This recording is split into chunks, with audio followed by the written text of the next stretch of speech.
turn our focus now to the China-South Africa relationship. This comes after the Chinese leader Xi Jinping announced that his nation is ready to deepen ties with longtime ally South Africa.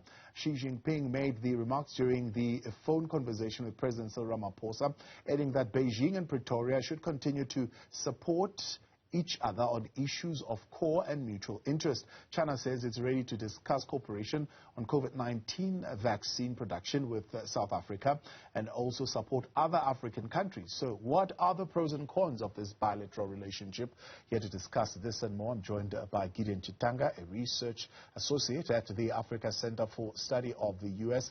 and associate professor at Wits University School of Governance, Anthoni van Nieuwkerk. Prof, good evening, and Gideon, thank you very much for your time and joining us tonight here on In Focus. Gideon, let's start firstly by clearly looking at China, at least over the past 2 or 3 decades, and how their position in the world has changed, and how has that contributed, I suppose, to the development of the country?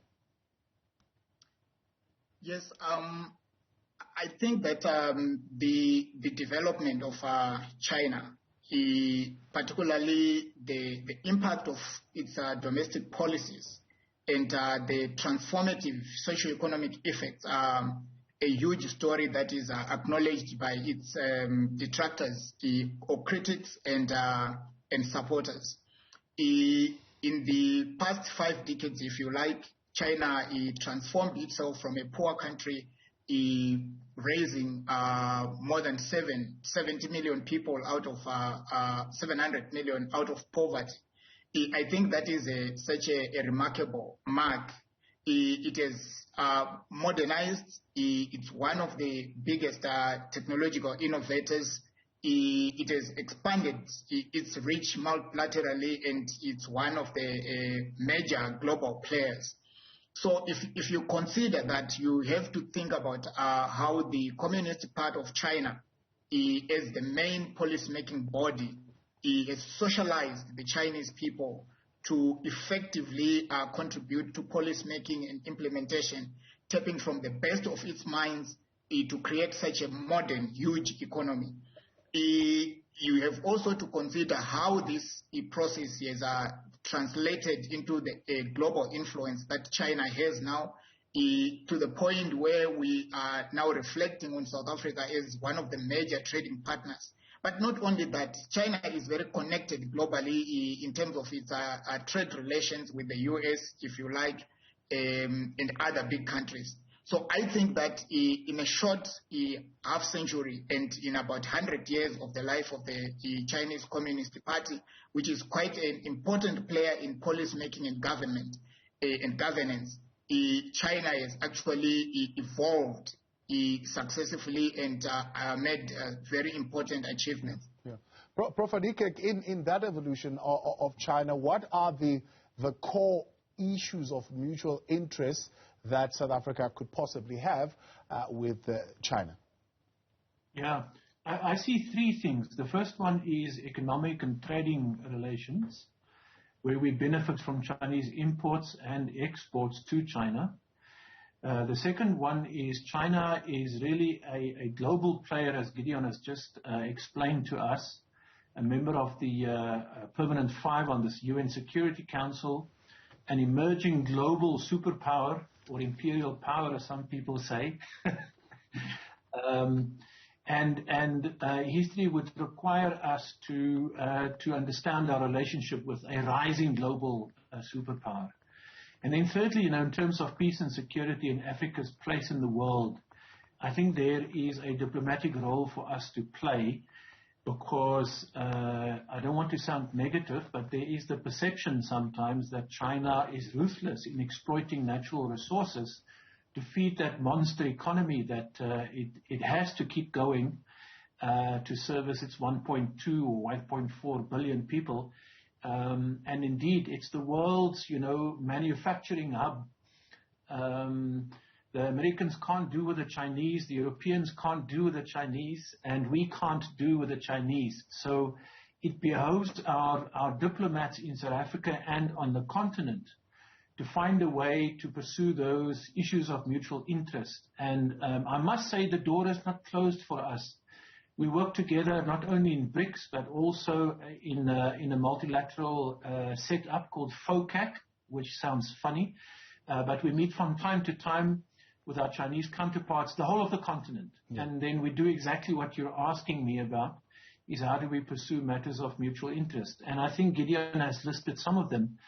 Find a way to work together on limiting the impact of the pandemic. Find a way to benefit economically from imports and exports. I must quickly say that we're on the back foot because we export far less than we import from China. China really sends us, we buy a lot of stuff from China, including improved quality products, by the way, whether it's vehicles or manufactured products. We export natural resources, natural materials, iron ore and so on, steel, coal, copper and so on. And really the onus is upon us as South Africans or Africans more generally to make sure that we can sell the Chinese finished products, and that will improve the relationship. All right, we'll talk a little bit more about those barriers, but let's talk about import-export in particular.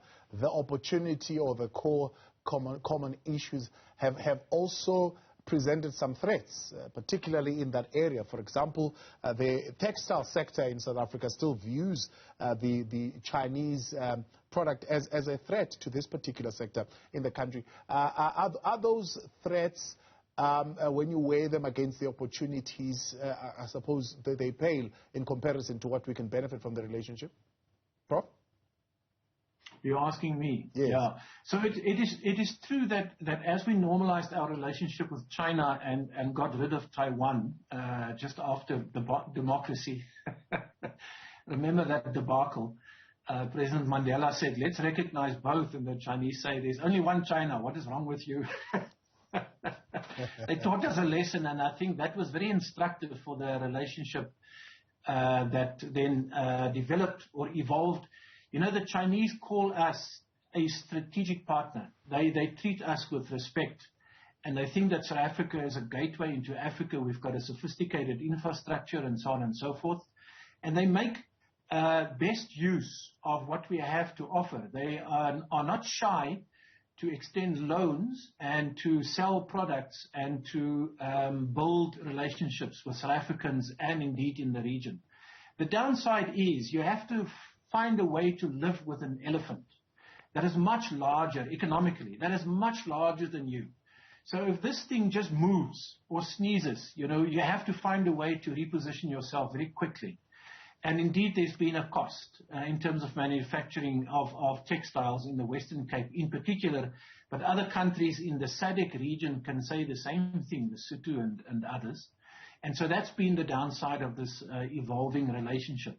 But I must say on balance, and now that the world is entering a period of turbulence and disorder, it is probably the right time to ask whether South Africa, who is in a favorite position to work with the BRICS countries in that alliance, whether it's not possible to give fresh impetus to finding a way to make sure that food security and energy security will benefit South Africa and China and the rest of the continent. So there's a lot of work, in my view, that needs to be done to improve the economic relationship, to make that imbalance of imports and exports more equitable. But I think as innovators and entrepreneurs, our private sector should not hesitate to do that. Yeah. Gideon, there's been, of course, others who are a little bit more circumspect about what they call the China scramble for the African continent, seeing that as some kind of maybe another form of colonization in any ways. Any substance to that skepticism? You know, my take on it is that this is a perspective that is informed by the view that Africa in general produces a lot of raw materials, and if those raw materials are not going to the West, they obviously go to the East. But I must say that like Prof. van Nieuwkerk has just referred to, it is up to African countries to exercise their agents to extract more value in what we get from our trade with China specifically. I think that the terms of trade are negotiable, and they can be negotiable. And sometimes when I read about this, I wonder whether what we are saying is that China is averse to improving the terms of trade and the terms of engagement. And by the way, I believe that whether we are trading with the West or we are trading with the East, as long as African countries are producing and selling raw materials, there is no way that we can get any value that is beyond the value of those raw materials. So part of the deals going forward, I think that should be addressed in the expanded trade and the emboldening relations with China, should be based on probably including as a package of trade products, the technologies that allows African countries to also produce commodities. And I'm just repeating a point that has been said before. I don't see a form of imperialism. I see that Africa is at a disadvantage, including South Africa in particular, when it comes to trading in unprocessed goods, because their value is less, and there's a limited access to the value chains, which then benefits the countries which are buying these resources. So the way to address it is for the concerned African countries, South Africa in this particular, because we are discussing from South Africa, to negotiate packages that allow us to process our commodities, to create employment at home, to increase the value of that we get from these products at home within the trade frameworks that we sign up to with China. All right. So before the break, you're saying the honors are on the African countries themselves, South Africa in particular in this case, to ensure that the relationship is mutually beneficial. But is this a fair pro quo at play here, where other people are saying, no, don't go to IMF, for example. Go to the BRICS Bank, go to the West. That's where you should get your money from. Are their conditions better than those of IMF? And are we not going to find ourselves in the very similar situation where part of the infrastructure, for example, in South Africa, many wonder, will not be owned elsewhere and not in the country? I think that the way to go about answering this question is to say that BRICS evolved in terms of its ideas, centered on the need to address the concerns of developing countries. There's a different ideology in politics surrounding the IMF that is based on a different set of economic thinking. And IMF has its own long history in terms of how it relates to member countries. So BRICS emerged on the back of a thinking to cater for the development needs of developing countries, or if you like, as a South-South kind of platform or alliance. And it is more flexible in terms of how it relates to these countries, more accessible. I think it provides much room for these countries to maneuver better than they could do under the IMF. The IMF is still controlled by major Western powers. And developing countries have little say in terms of its policy relevance. I think that the BRICS offers an alternative that suits an emerging multilateralism that is more sensitive to the needs of developing countries. And to that effect, I would back the idea of not continuously relying on an institution like IMF, which is a long, rigid history, and it's not quite flexible, and exploring other alternatives. So the BRICS offers a new center, financial center. I think that is more suitable, and where the developing countries have more room to influence policy than they can ever do within the IMF framework. Yeah. Prof, let me put it maybe a little bit more direct. What is China's priority in its relationship with South Africa? Is it more politics, or is it more for minerals? Yeah, I think it's the latter. And the Chinese might have had easy pickings in terms of coming to us, making deals. They come with, they play big. When they come to visit you, it's not one person, it's a delegation. When they go to a FOCAC meeting, when they meet Africans together, they come in a Boeing 747 loaded up with businessmen and some women. So they don't play small, they play big, and they like to talk to ambitious African nations, Nigerians, Ghanaians, South Africans, and they like to make big deals. And South Africans are beginning to get used to this, you know, and no longer if you buy a Chinese SUV 4x4, are you looked down upon, rather you are emerging into the middle class. So the Chinese understand our consumer needs, and they give us what we want. They also do very technologically advanced deals. And if you think the future is 4IR and 5G, then we can't ignore what the Chinese offer. I have a concern, maybe two concerns, very briefly. Some skeptics say that the Chinese are so overwhelming in pursuing their own foreign policy and national interests through what is now known as the Belt and Road Initiative. It's sort of an approach, a philosophy to make sure that whatever they manufacture and export are not held back by red tape and bureaucracy. So they've invited a whole range of countries, including some African ones, to participate in a project that makes exports and imports seamless. It's like a Silk Road that runs into Europe, which, by the way, the EU is a very big trading partner of the Chinese, and so are the Americans. And some say that if you don't play along with that particular philosophy, then you can be easily marginalized or put on the side. You'd rather be part of the action. The Chinese are also clever and quick to extend loans, which you will find you have to pay back over a very long period of time. So you're locked into their economic future, whether it's a positive or a negative. The second concern I have is that I really believe that as Africans, we need to do our homework much better. When we face trade delegations from China or from anywhere else for that matter, you know, America or Europe, our former colonial masters. You know, if you go onto the internet, you will find that the Chinese have developed an Africa strategy, and you can read it in English. Now, if you go to the AU and you ask our commissioners there, where is the China strategy of the African Union? You won't find it.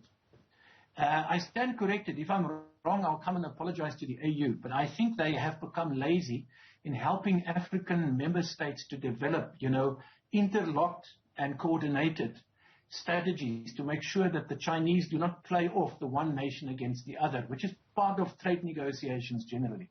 And then if I can point a finger to South Africa, I'm very much in favor of the strong relationship that we have with China for all the reasons we are discussing now. But if you go to the South African website of our ambassador or embassy in China, you will find a lot of dated information, irrelevant information, wrong information. If you go to the Chinese website, the website of the Chinese embassy in Pretoria about our relationship, you will find the latest statistics, the latest data, the updated speeches made like 2 weeks ago, how they prepare for the next BRICS summit in, when is it, Gideon? In June.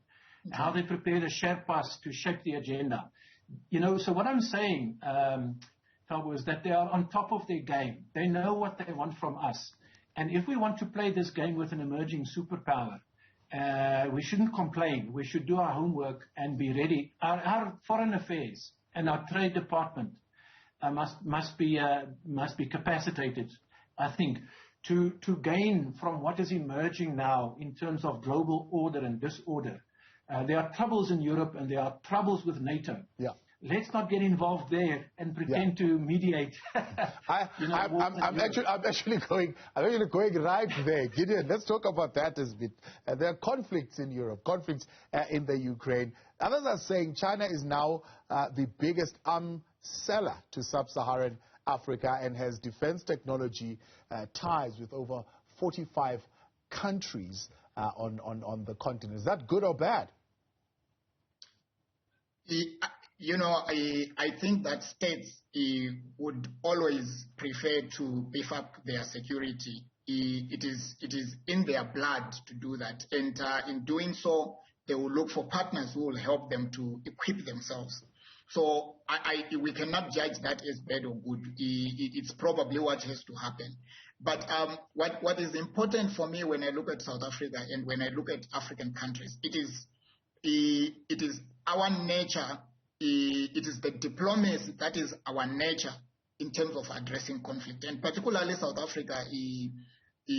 And I'm not saying mediation might be the right thing or the wrong thing with respect to tackling the global conflict that we are facing in the context of the conflict in Ukraine. But what I'm thinking is African countries have to evolve their own diplomacy to exercise their collective agency in addressing conflict.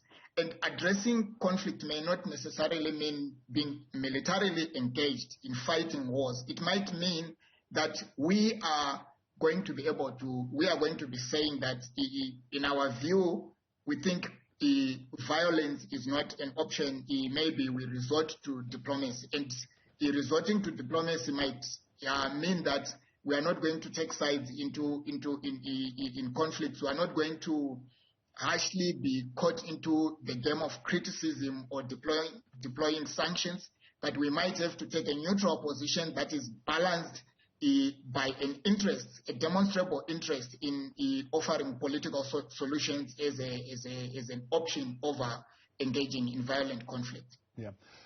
Prof. Van Nieuwkerk, there Gideon says that if we are to engage with this scramble for the continent wisely so that it's a win-win situation, we need to up our game. We need to be a little bit more prepared and know what we want from it because they are clear, particularly in what they are coming in for. I mean, if we are to handle this new scramble for the continent wisely, what do you think would be the main things that as South Africa ourselves we would need to prepare ourselves for and ready ourselves for?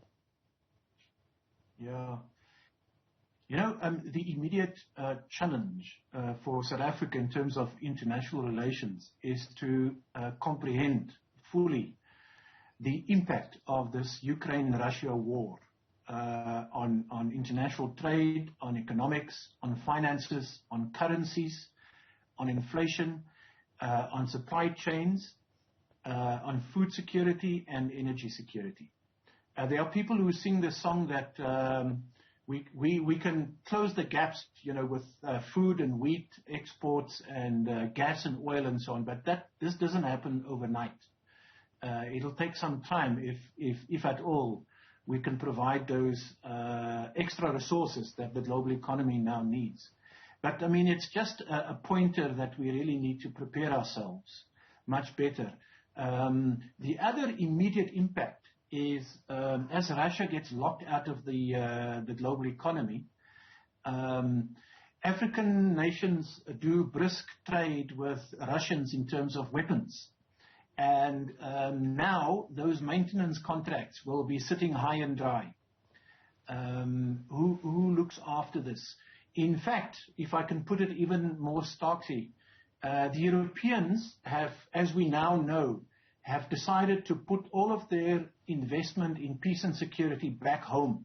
So Germany, from a pacifist nation, has become a militarized, has a militarized foreign policy. In the space of 1 week, I cannot believe that the Germans would move so fast from left to right. But what it means is that whatever the EU was putting into that peace facility to help Africa through that African peace and security architecture to manage conflict will be sucked away or pulled away back into Europe and into the reconstruction of Ukraine, etc., which means we're on the back foot. We've become complacent and used to Germans and British and French giving us whatever it is to fight terrorism and violent extremism. We're going to be left on our own very soon, this year, and we have to rethink very quickly how we find partners to work together to close those gaps. I'm not saying we must say to the Chinese, bring your weapons. I'm saying that the Chinese have their own style of diplomacy and conflict management. They also invest in peacekeeping. They've got a huge base in Djibouti. And of course, they're interested in protecting their oil and other interests in Africa. I'm saying let's leverage on that relationship and build what is coming very soon. The idea that we can I say one more thing? Yes. Our president goes to a G7 meeting where he is given promises of a vaccine, intellectual property waiver, and the promise of millions of doses to be delivered and donated to all of Africa, etc. When he walked away from there, very little of all of those promises were met, unless I'm wrong. The Chinese do not say, come to a big meeting and we'll make you promises. They say, let's go to the factory. Let's go and pay a visit to the factory and see how these things are made. And I'm saying that, the snobbish value that we put to Western products, let's get rid of that and make use of the more pragmatic approach that the Chinese, this is the lessons, in my view, that we can learn from an emerging superpower. If they pull 700 million peasants or working class poor people into a better existence, a quality of life that everybody wants, then I think we must not be ideological about what China can teach us and go there and learn. I know the downside is what people call authoritarian capitalism, no longer communism. But we are, I would say, human rights and respect for democracy and good governance is in our DNA. And in our exchanges with the Chinese, they can learn from us and we can learn from them. I see this as I don't want to sing the praises of the Chinese because they're also ruthless in becoming a superpower. All right. But let's find a way to coexist.